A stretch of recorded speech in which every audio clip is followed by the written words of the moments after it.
என்னை தேடும் இறைவனே, உம்மை நாடி வருகிறேன். என்னை தேடும் இறைவனே, உம்மை நாடி வருகிறேன்.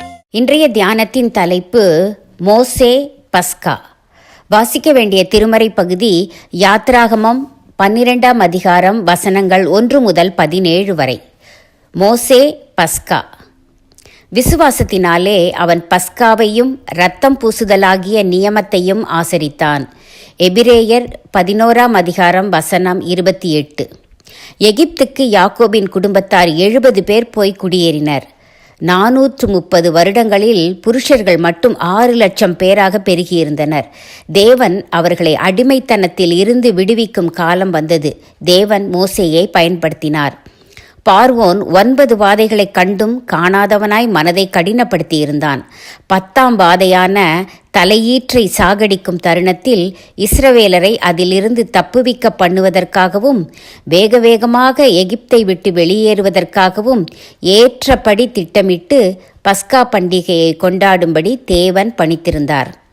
அதன் முக்கியமான கூறுகள்: நிலைக்கால்களில் இரத்தத்தை தெளிப்பது, நெருப்பினால் சுடப்பட்ட மாம்சத்தை புளிப்பில்லா அப்பத்தோடும் கசப்பான கீரையோடும் புசிப்பது, அறைகளில் கச்சையை கட்டிக்கொண்டு கால்களில் பாதரட்சைகளை தொடுத்துக்கொண்டு கையில் தடியை பிடித்துக்கொண்டு தீவிரமாய் புசிக்க வேண்டும்.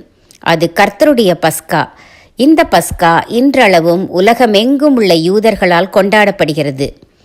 பஸ்காவின் உட்பொருளை புரிந்து கொண்ட மோசே விசுவாசத்தினாலே முதல் பேரானவற்றை சங்கரிக்கிறவன் இஸ்ரவேலரை தொடாதபடிக்கு பஸ்காவையும் இரத்தம் பூசுதலாகிய நியமத்தையும் ஆசரித்தான்.